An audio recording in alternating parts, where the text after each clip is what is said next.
ಸಿಎಂಗೆ big relief. ತನಿಖಾ ಸಂಸ್ಥೆ ಸ್ವತಂತ್ರ ಪ್ರಶ್ನಿಸುವಂತಿಲ್ಲ. ಯತೀಂದ್ರ ಮುಡಾ ತೀರ್ಪಿನ ಬಗ್ಗೆ ಪ್ರತಿಕ್ರಿಯಿಸಿದ ಯತೀಂದ್ರ ಸಿದ್ದರಾಮಯ್ಯ. ಇಂದು ಹಾಸನ ಜಿಲ್ಲೆಯ ಚನ್ನರಾಯಪಟ್ಟಣ ತಾಲೂಕಿನ ದಂಡಿಗನಹಳ್ಳಿ ಹೋಬಳಿಯ ಶ್ರೀ ಆನೆಕೆರೆಮ್ಮ ನೂತನ ದೇವಾಲಯ ಉದ್ಘಾಟನೆ, ನೂತನ ಶಿಲಾಮೂರ್ತಿಯ ಪ್ರತಿಷ್ಠಾಪನೆ ಹಾಗೂ ವಿಮಾನ ಗೋಪುರ ಕಲಶಾರೋಹಣ ಮಹೋತ್ಸವದಲ್ಲಿ ಭಾಗವಹಿಸಿ ದೇವರ ದರ್ಶನವನ್ನು ಪಡೆದುಕೊಂಡು ಸಂಸದ ಶ್ರೇಯಸ್ ಪಾಟೀಲ್, ವಿಧಾನ ಪರಿಷತ್ ಸದಸ್ಯರಾದ ಯತೀಂದ್ರ ಸಿದ್ದರಾಮಯ್ಯನವರು ಸಂದರ್ಭದಲ್ಲಿ ಸ್ವಾಮೀಜಿಗಳು, ಮಾಜಿ ವಿಧಾನ ಪರಿಷತ್ ಸದಸ್ಯರಾದ ಗೋಪಾಲಸ್ವಾಮಿ, ಮಾಜಿ ಸಚಿವರು ಎಚ್ಎಂ ರೇವಣ್ಣ ಅವರು, ಜನಪ್ರತಿನಿಧಿಗಳು, ದೇವಾಲಯದ ಆಡಳಿತ ಮಂಡಳಿಯ ಸದಸ್ಯರು ಹಾಗೂ ಭಕ್ತಾದಿಗಳು ಹೆಚ್ಚಿನ ಸಂಖ್ಯೆಯಲ್ಲಿ ಉಪಸ್ಥಿತರಿದ್ದರು. ಹೈಕೋರ್ಟ್ ಆದೇಶದಲ್ಲಿ ಹೇಳಿದೆ ಯಾತಕ್ಕೆ ಸಿಬಿಐ ಕೊಡೋದನ್ನು ನಿರಾಕರಿಸಿದೆ ಅಂತೇಳಿ. ಲೋಕಾಯುಕ್ತ ಸಂಸ್ಥೆ ಸ್ವತಂತ್ರವಾಗಿದೆ. ತನಿಖಾ ಸಂಸ್ಥೆಗಳ ಮೇಲೆ ಆ ರೀತಿ ನಾವು ಅನುಮಾನ ವ್ಯಕ್ತಪಡಿಸೋಕೆ ಹೋದರೆ ಸಿಬಿಐ ಮೇಲೆ ಕೂಡ ವ್ಯಕ್ತಪಡಿಸಬೇಕು. ರಾಜಕೀಯ ಉದ್ದೇಶದಿಂದ ಕೇಂದ್ರ ಸರ್ಕಾರದವರು ಕೂಡ ನಮ್ಮ ವಿರುದ್ಧ ಬರೋಂಗೆ ಮಾಡಬೇಕು. ನಾವು ತನಿಖಾ ಸಂಸ್ಥೆಗಳ ಮೇಲೆ ಆ ರೀತಿ ಅವ್ರ ಸ್ವಾತಂತ್ರ್ಯನ ಪ್ರಶ್ನಿಸುವಾಗಿಲ್ಲ. ಎಲ್ಲರೂ ಕೂಡ ಅವ್ರದ್ದು ಸ್ವಾತಂತ್ರ್ಯದಿಂದನೇ ಅವರು ಕೆಲಸ ಮಾಡ್ತಾರೆ. ಸೊ ಕೋರ್ಟ್ ಕೂಡ ಒಪ್ಕೊಂಡಿದೆ. ಮತ್ತು ಹೇಗೆ ಆರೋಪಿಗಳು ನಾವು ಇಂಥ ತನಿಖಾ ಸಂಸ್ಥೆಗೆ ವಹಿಸಬೇಕು ಅಂತ ಹೇಳೋ ಅಧಿಕಾರ ಇಲ್ವೋ, ಅದೇ ರೀತಿ ಯಾರು ದೂರು ಕೊಟ್ಟಿರ್ತಾರೆ ಅವರು ಕೂಡ ಆ ರೀತಿ ಕೊಡೋಕೆ ಬರೋದಿಲ್ಲ. ಮತ್ತು ಅವ್ರು ದೂರು ಕೊಡಬೇಕಾದ್ರೆ ಲೋಕಾಯುಕ್ತಕ್ಕೆ ವಹಿಸಿ ಅಂತಲೇ ಕೂಡ ಅವ್ರು ಹೇಳಿದರು. ಅವರೇ ಲೋಕಾಯುಕ್ತಕ್ಕೆ ವಹಿಸಿ ಅಂತ ಹೇಳಿ ಇವಾಗ ಲೋಕಾಯುಕ್ತಕ್ಕೆ ಬೇಡ ಸಿಬಿಐ ಕೊಡಬೇಕು ಅಂತ ಕೇಳೋದು ಸರಿಯಲ್ಲ, ಸಮಂಜಸ ಅಲ್ಲ ಅಂತ ಕೋರ್ಟು ಕೂಡ ಹೇಳಿದೆ. ಸೊ ಹಾಗಾಗಿ ಲೋಕಾಯುಕ್ತದವರು ಏನು ತನಿಖೆ ಮಾಡ್ತಿದ್ದಾರೆ ಅದು ಪಾರದರ್ಶಕವಾಗಿದೆ, ನಿಷ್ಪಕ್ಷಪಾತವಾಗಿದೆ ಅಂತ ಕೋರ್ಟ್ ಅಭಿಪ್ರಾಯಪಟ್ಟಿದೆ. ಹಾಗೆ ನಮಗೆ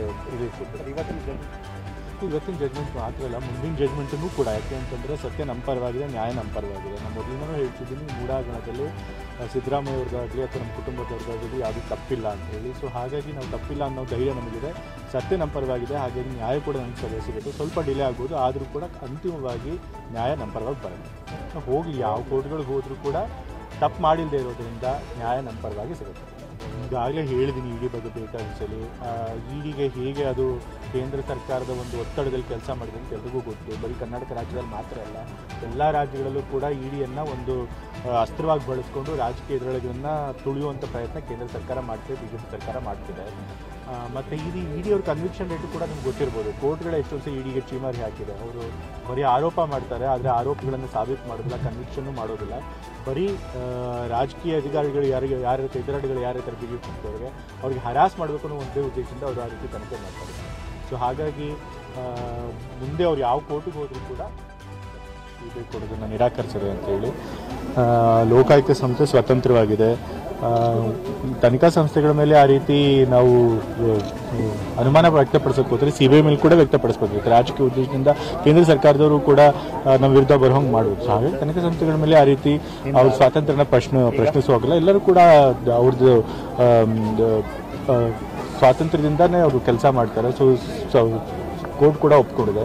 ಮತ್ತು ಹೇಗೆ ಆರೋಪಿಗಳು ನಾವು ಇಂಥ ತನಿಖಾ ಸಂಸ್ಥೆಗೆ ವಹಿಸಬೇಕು ಅಂತ ಹೇಳೋ ಅಧಿಕಾರ ಇಲ್ವೋ, ಅದೇ ರೀತಿ ಯಾರು ದೂರು ಕೊಟ್ಟಿರ್ತಾರೆ ಅವರು ಕೂಡ ಆ ರೀತಿ ಕೇಳೋಕೆ ಬರೋದಿಲ್ಲ. ಮತ್ತು ಅವ್ರು ದೂರು ಕೊಡಬೇಕಾದ್ರೆ ಲೋಕಾಯುಕ್ತಕ್ಕೆ ವಹಿಸಿ ಅಂತಲೇ ಕೂಡ ಅವ್ರು ಹೇಳಿದರು.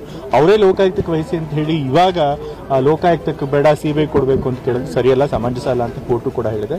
ಸೊ ಹಾಗಾಗಿ ಲೋಕಾಯುಕ್ತದವರು ಏನು ತನಿಖೆ ಮಾಡ್ತಿದ್ದಾರೆ ಅದು ಪಾರದರ್ಶಕವಾಗಿದೆ, ನಿಷ್ಪಕ್ಷಪಾತವಾಗಿದೆ ಅಂತ ಕೋರ್ಟ್ ಅಭಿಪ್ರಾಯಪಟ್ಟಿದೆ. ಹಾಗಾಗಿ ನಮಗೆ ರಿಲೀಫ್ ಸಿಗ್ತದೆ.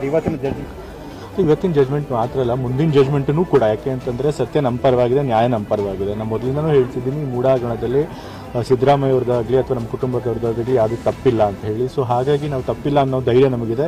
ಸತ್ಯ ನಮ್ಮ ಪರವಾಗಿದೆ, ಹಾಗಾಗಿ ನ್ಯಾಯ ಕೂಡ ನಮ್ಗೆ ಸಿಗುತ್ತೆ. ಸ್ವಲ್ಪ ಡಿಲೇ ಆಗ್ಬೋದು, ಆದರೂ ಕೂಡ ಅಂತಿಮವಾಗಿ ನ್ಯಾಯ ನಮ್ಮ ಪರವಾಗಿ ಬರುತ್ತೆ. ಹೋಗಿ ಯಾವ ಕೋರ್ಟ್ಗಳಿಗೆ ಹೋದರೂ ಕೂಡ ತಪ್ಪು ಮಾಡಿಲ್ಲದೆ ಇರೋದ್ರಿಂದ ನ್ಯಾಯ ನಮ್ಮ ಪರವಾಗಿ ಸಿಗುತ್ತೆ.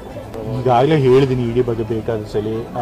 ಇಡಿಗೆ ಹೇಗೆ ಅದು ಕೇಂದ್ರ ಸರ್ಕಾರದ ಒಂದು ಒತ್ತಡದಲ್ಲಿ ಕೆಲಸ ಮಾಡಿದೆ ಅಂತ ಎಲ್ರಿಗೂ ಗೊತ್ತು. ಬರೀ ಕರ್ನಾಟಕ ರಾಜ್ಯದಲ್ಲಿ ಮಾತ್ರ ಅಲ್ಲ, ಎಲ್ಲ ರಾಜ್ಯಗಳಲ್ಲೂ ಕೂಡ ಇಡಿಯನ್ನು ಒಂದು ಅಸ್ತ್ರವಾಗಿ ಬಳಸ್ಕೊಂಡು ರಾಜಕೀಯ ಎದುರಾಳಿಗಳನ್ನು ತುಳಿಯುವಂಥ ಪ್ರಯತ್ನ ಕೇಂದ್ರ ಸರ್ಕಾರ ಮಾಡ್ತಿದೆ, ಬಿಜೆಪಿ ಸರ್ಕಾರ ಮಾಡ್ತಿದೆ.